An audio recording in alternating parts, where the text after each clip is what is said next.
부자가 되려면 학교 공부를 열심히 해야 하는가? 예전에 미국 경제 잡지 포브스가 발표한 내용을 보면 세계 400대 거부 가운데 58명은 대학을 가지 않았거나 중퇴했다. 그러나 이들의 재력은 평균 48억 달러로 전체 평균 18억보다 훨씬 더 많았으며 미국 동부의 사립 명문대 아이비리그 출신자들보다 평균 2배 더 많았다. 즉, 학력이 좋지 않은 사람들이 돈은 더 많이 벌었다는 말이다. 실제로 유명한 자수성가형 부자들을 보면 학력이 좋은 사람이 드물다. 국내 재벌 1세들도 그렇다. 재미있는 것은 학력과 학벌이 화려한 사람들이 들어가고자 애쓰는 회사들이 대부분 학력이 짧은 사람들이 만든 회사라는 점이다. 이 사실은 부자가 되려면 학교 공부를 하지 말라는 뜻일까? 헛소리하지 말라. 특출난 능력과 노력이 따로 없는 한 학교 공부를 너무 안 하면 아예 기회가 박탈되어 실업자가 될 가능성이 확률적으로는 더 높다. 먼저 알아둬야 할 것은 학교와 관련된 몇 가지 거짓말들이다. 첫 번째, 거짓말은 공부 잘해야 훌륭한 사람이 된다 라는 말이다. 진실은 인격의 깊이와 지식의 양은 비례하지 않는다는 것이다. 공부를 잘한 덕분에 전문 직업을 가졌다고 해도 도덕적으로 모범이 되었음을 의미하는 것은 아니며 교양인이 되었다는 것도 결코 아니다. 농경시대에는 교육의 목적이 인간 형성에 있었고 때문에 가르치는 자는 스승이었다. 그러나 학교 공부는 더 이상 인격 함양을 위한 도구가 아니며 그저 지식의 습득만을 추구할 뿐이고 그마저도 배우고 나서 몇 년도 못 가 다 잊어버릴 것들이 태반인데다가 가르치는 자는 직업인으로서의 교사일 뿐이다. 두 번째 거짓말은 선생님을 존경하라는 말이다. 고졸자들은 보통 초중고 12년 동안 70에서 100명 정도의 교사를 만나게 되는데 고3 학생 1084명에게 존경하는 교사가 몇 명이 되느냐고 물었더니 46.5%는 1명에서 2명, 34.7%는 3명에서 4명, 8.1%는 5명에서 6명, 7.6%는 없다고 대답하는 통계가 있다. 이게 무슨 소리냐 하면 중학교와 고등학교에 다니는 내 딸들이 존경할 만한 교사를 만날 확률은 10%도 안 된다는 뜻이다. 나는 실제로 내 딸들에게 학교 선생님 말씀 잘 들어라 라고 한 적도 없고 선생님을 존경하라는 말도 전혀 한 적 없다. 오히려 교사들 중에는 형편없는 연놈들이 더 많으며 운이 아주 좋아 존경할 만한 스승을 만나게 된다고 말해왔다. 딸들의 이야기들을 들어보면 아직도 정말 웃기는 연놈들이 선생님 행세를 하는 게 부지기수다. 어쨌든 부모들이 자녀에게 공부하라고 닥달하는 이유는 단순하다. 일반적인 봉급 생활자보다 돈을 더 잘 버는 전문 직업을 가지려면 갖가지 자격을 시험을 잘 치러야 하므로 공부를 잘 해야 하고 좋다는 직장 역시 좋은 학교를 나와야 들어갈 수 있기 때문이다. 물론 학교 공부 자체를 잘한다고 해서 또는 오래 공부하였다고 해서 경제적 수입이 언제나 정비례하는 것은 전혀 아니다. 가르치는 일이나 연구로 밥 먹고 사는 선생, 교수, 연구원 같은 사람들을 제외한다면 학교 공부 자체는 돈을 버는 게임을 수행하는 것과 어느 정도나 관계가 있는가? 순전히 내 개인적 생각이지만 고등학교까지의 교과 과목들을 나에 대한 평가는 아래와 같다. 국어, 논리력, 발표력, 글쓰기 등의 능력 개발에 대단히 중요하다. 그러나 다른 과목들도 그렇지만 학자가 되는데 필요한 내용들도 많다. 강남 갔다 돌아온 제비를 무조건 조국의 광복으로 외워야 하는 교육은 거지 발사계보다도 못하다. 수학, 논리력을 키워주지만 1차 방정식과 간단한 기하 지식 정도 이외에는 돈 버는 게임과 별 관련이 없다. 연관 과목의 학자나 엔지니어가 될 지극히 일부 학생들을 제외하면 고교 때 열심히 공부한 수학의 정석 시리즈는 삶 속에서 부딪히는 문제들을 해결하는 데 전혀 도움이 되지 않는다. 영어, 못하면 돈 벌 기회가 많이 줄어들며 해외여행도 단체 관광으로만 다니게 된다. 하지만 영어를 가르칠 만한 자격을 가진 교사의 수는 아주 한정되어 있다. 대부분은 무조건 외워라 라고 가르치며 자기 돈으로 자기 실력은 늘리려 하기보다는 국가에서 교육을 해주어야 한다고 생각하는 교사들도 있다. 제2 외국어, 영어보다는 제공하는 기회의 폭이 좁다. 과학, 실험을 많이 한다면 과학적 사고를 증가시키는 데 도움이 되지만 그 분야에 종사할 사람들 이외에는 큰 도움이 안 된다. 그러나 전기, 전자, 물리, 화학에 대한 기초 지식은 쓸모가 종종 있다. 하지만 어느 중학교의 닭대가리의 과학교사는 학생들에게 교과서 단원 목차만 4시간 동안 외우게 한다. 국사, 한국인 혹은 애국자가 되는데 필요할 수도 있다. 세부적인 내용들은 졸업 후 다 잊어버릴 것에 지나지 않지만 그래도 외워야 점수가 나온다. 세계사, 역사는 결국 경제적 이득을 위한 투쟁으로 이루어져 있음을 배우게 된다. 역사가 어떻게 흘러왔는지를 배우면 좋지만 시시콜콜 외워야 할 필요가 있는 것은 아니다. 도덕, 윤리, 이런 것은 배운다고 해서 자동 실행되는 것이 아니다. 사회, 인간과 사회를 이해하는 데 도움이 된다. 이건 역시 암기할 것들이 많지만 곧 다 잊어버리고 말 것들이다. 미술, 음악, 체육, 어느 미술 교사는 자기가 가르쳐준 방식대로 그리지 않으면 점수를 주지 않는다. 어느 음악 선생님은 이론을 장황하게 설명하고 그것을 외우게만 한다. 어느 체육 선생은 비 오는 날이면 학생들에게 필기를 엄청 시킨다. 나는 그런 교사들의 머릿속을 해부해 그 안에 뭐가 있는지 보고 싶다. 교장, 교감, 교육감 등등 이 사회가 얼마나 위선적인지를 배울 수도 있다. 나는 고교 졸업 후 몇 년도 못 가 잊어버릴 내용들을 배울 필요가 없다고 믿는 사람이다. 하물며 1년도 못 가 까맣게 잊어버릴 내용들을 기초학력의 증대니 국민교약의 토대니 하는 명분으로 강제로 가르치는 정책은 정말 쓰레기통에 처박아야 한다고 믿는다. 배운 사람이나 안 배운 사람이나 1년 후에는 똑같은 상태를 보일 텐데 그걸 가르치는 이유도 도대체 무엇일까? 그 어느 나라 교육계에도 기득권층이 있다. 예를 들어 어떤 과목을 고교 과정에서 학생들이 임의로 선택하는 과목으로 선정하려고 할 때 가장 반대가 심한 집단은 당연히 그 과목을 전공한 학자들이거나 교수들일 것이다. 당연히 그들은 그 과목이야말로 학문의 기초이며 고교생이라면 반드시 알아야 할 과목이라고 침을 튀기며 강조할 것이다. 마치 그것을 안 배우면 삶의 질은 물론 국민의 교양이 떨어지게 되는 양 말이다. 결국 기득권자들이 입김에 그 과목은 고교 과정에서 여전히 강제적으로 배워야 하는 필수 과목으로 남게 된다. 내가 감히 말할 수 있는 것은 고교 과정에서 학생들이 배우고 있는 대부분의 과목들은 그 과목과 관련된 분야로 진출하지 않을 99.99%의 학생들에게는 그 10분의 1만 배워도 충분한 내용들이라는 것이다. 즉 0.01% 미만의 학생들이 그 과목을 전공하게 되고 바로 그 극소수를 가려내고자 기득권자들은 모든 학생이 그것을 배워야 한다고 입에 개거품을 문다. 실제로 예를 들어보자. 교육인적자원부의 제7차 교육과정은 학생들의 학습 부담을 덜어주고 원하는 과목을 집중적으로 공부하도록 하는 대한민국 교육제도상 가장 훌륭한 것이지만 2001년 6월 1903개 중고교 교사를 대상으로 실시한 설문조사에서 중학교사의 76.9%, 고교 교사의 84.8%는 이 교육과정을 부정적으로 생각한다고 했고 중학교 16.5%, 고등학교 15.7%는 폐지를 주장했다. 심지어 전교조 교사 만여 명은 반대 투쟁까지 벌였는데 그들의 반대 이유는 현장 설정을 무시했으며 교직의 미래를 불안하게 한다는 것이다. 학생들에게 불리한 제도이기 때문에 반대한 것이 아니라 자기들 입장에서 불리하기 때문에 반대하였다는 말이다. 이게 대다수 교사들이다. 그렇다면 대학은 어떨까?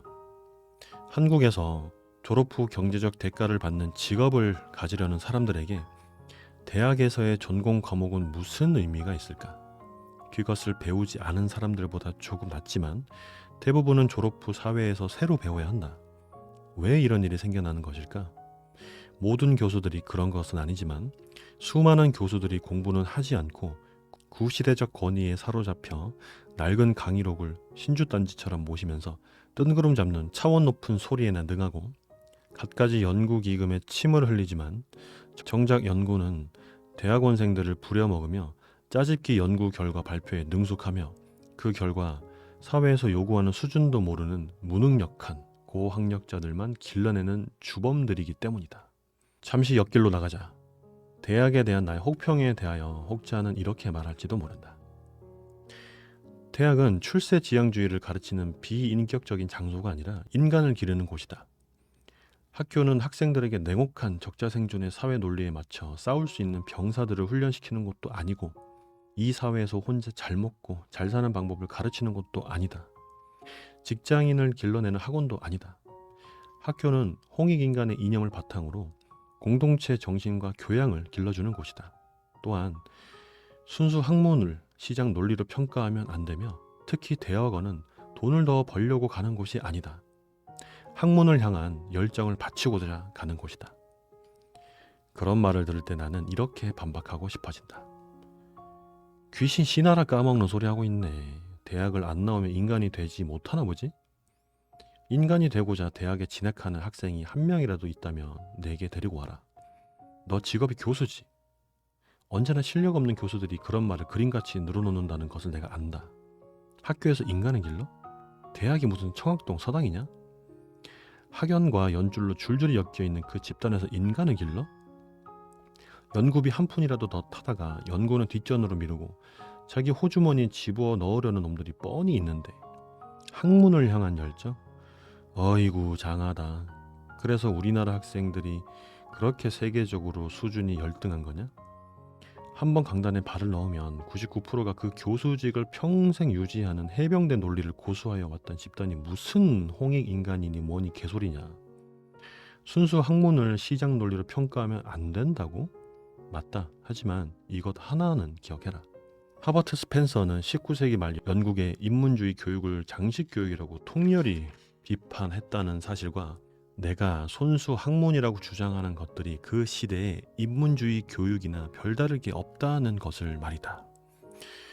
어쨌든 간에 너는 순수한 열정으로 학문을 택했다며 돈은 바라지 않는 것이었다며 잘 먹고 잘 살자고 공부한 것은 아니라며 그런데 왜 대학에 돈이 없어서 연구가 안 된다는 거냐?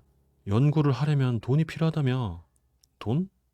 그 돈 대부분은 세금 혜택까지 누리면서 너희들 호주머니 속으로 들어가는 것 아니냐. 결국 연구를 더 해야 하는데 돈을 안 주니까 안 한다는 말밖에 더 되냐? 손님이 많아야 너희 지위가 안정되니까 이 사회에서 별 의미도 없는 대학원으로 학생들을 꼬드기고 학점과 논문 통과를 무기로 학생들을 노예처럼 무리는 집단 역시 너희 아니냐. 일부만 그렇다고? 정말? 나는 고려대 같은 학교에서 실시하는 교수 평가 제도를 아주 좋은 제도라고 믿는다. 교육계에 대한 내 불만은 이쯤에서 그치자. 오해하지 말라. 학교 교육에 그 어떤 문제가 있다 할지라도 공부를 대단히 잘하는 사람들에게는 나름대로 성공과 부를 잡을 수 있는 길이 분명히 존재한다. 아니, 부자가 되지는 못할 수 있어도 적어도 가난에서 분명하게 탈출할 수는 있다. 첫째, 이 사회로부터 기회를 얻느냐 못 얻느냐 하는 갈림길의 방향이 일단은 학력과 학벌에 의하여 결정되기 때문이다. 이를 배워 독립을 하려면 우선 어떤 조직이나 정보 공유 집단 속에 들어가야 하는데 학력이 너무 낮으면 그 문턱에 접근조차 하지 못하는 경우가 허다하다. 초등학교만 나온 어떤 사람이 고생 끝에 거대한 전기회사를 설립하였고 사원 모집 광고를 냈다. 초등학교만 나온 다른 사람이 사장 역시 초등학교만 나왔다는 사실에 용기를 얻어 그 회사에 입사 지원서를 냈다. 하지만 서류에서 불합격 처리되었다. 이에 화가 난 그는 회사 사장을 방문하여 항의하였다. 저는 초등학교만 나왔습니다. 사장님도 그렇지 않습니까? 사장은 이렇게 말하였다.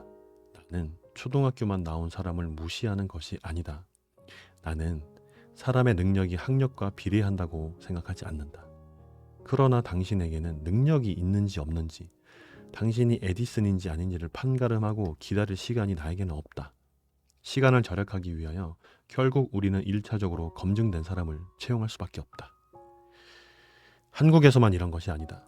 전 세계 어디에서나 인류대학을 나오면 이른바 좋은 직장을 얻을 수 있다. 기득권 사회에서 학벌을 증시하는 이유는 그거 말고는 일을 잘할 수 있는지의 여부를 판가름할 방법이 없기 때문이다. 다시 한번 강조한다. 학교 교육을 무시한다면 사회로부터 일을 배울 수 있는 기회가 주어지지 않아 확률적으로는 실업자가 될 가능성이 더 크다. 그러나 명심하여라. 학교에서 뭔가 배우지 못했기 때문에 무식해서 기회를 놓치게 되는 것이 절대 아니고 학벌과 학력 이외에는 달리 사람을 판가름할 만한 방법이 없다 보니 기회를 놓치게 된다는 것이다. 한때 여러 회사에서 신입사원은 능력만 보고 채용하겠노라고 선언도 하였지만 도대체 그 능력이라는 것을 일을 시켜보지 않으면 알 수 없기에 결국은 다시 학력과 학벌을 보는 쪽으로 되돌아갔다는 점도 기억하여라. 둘째, 인류대 졸업자가 되면 일단은 고졸자보다 인건비를 더 많이 받을 수 있는 기회가 주어진다. 예를 들어보자. 막노동꾼이었던 장승수. 어려운 가정에서 태어나 일찌감치 대학을 포기하고 술집과 당구장을 오토바이를 누비며 싸움꾼으로 고교 시절을 보냈다. 키 160cm, 몸무게 52kg의 왜소한 체격으로 포크레인 조스, 오락실 홀맨, 가스와 물수건 배달, 택시기사, 공사장 막노동꾼 여러 가지 직업을 전전하며 대학에 수차례 도전했으나 계속 실패하다가 결국 IQ 113의 보통 머리와 내신 5등급의 낮은 성적으로 서울대학의 수석으로 들어갔다. 오래전 그가 쓴 책 제목이 공부가 가장 쉬웠어요 이다.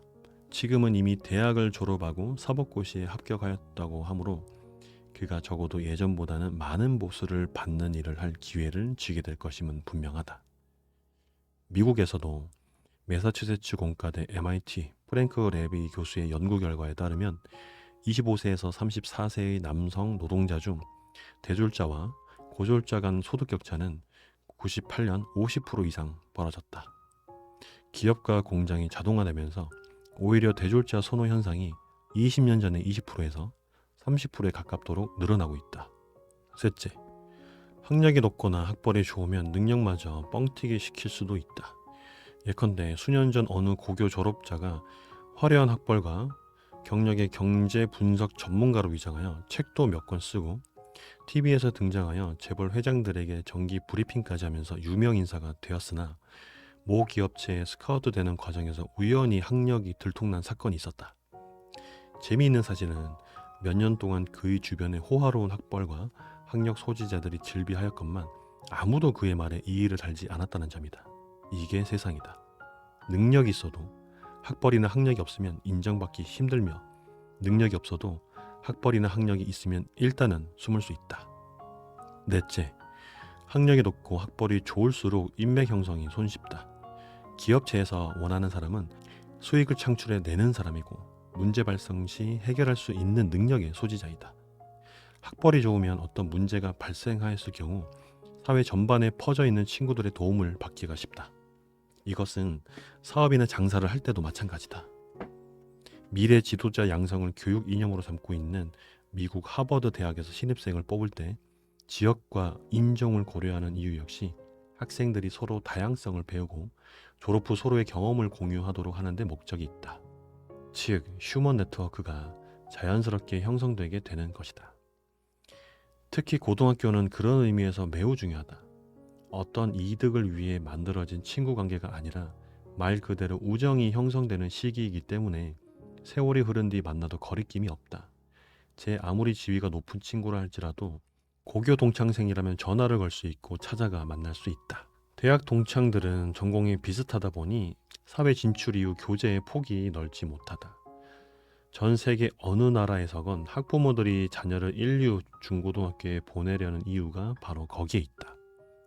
외국에서 고등학교와 대학을 나오게 되면 한국에서의 인맥은 아주 약하게 된다. 빌 게이츠가 고등학교에서 학생들에게 연설한 것으로 잘못 알려진 인생의 법칙 11가지 중 마지막 법칙.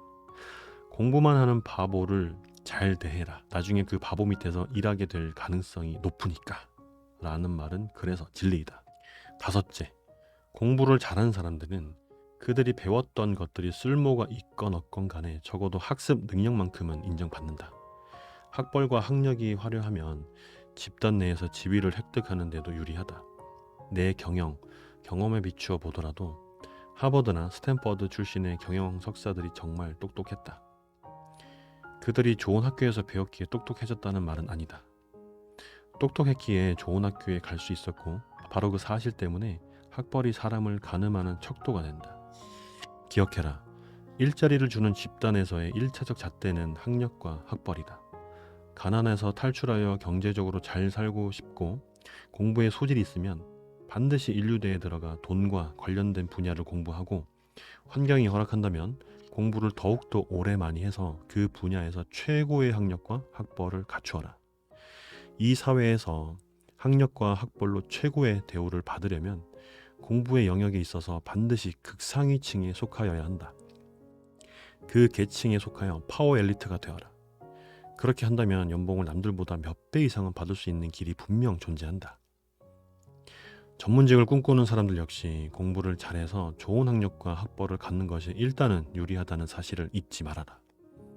그렇지만 명심해라.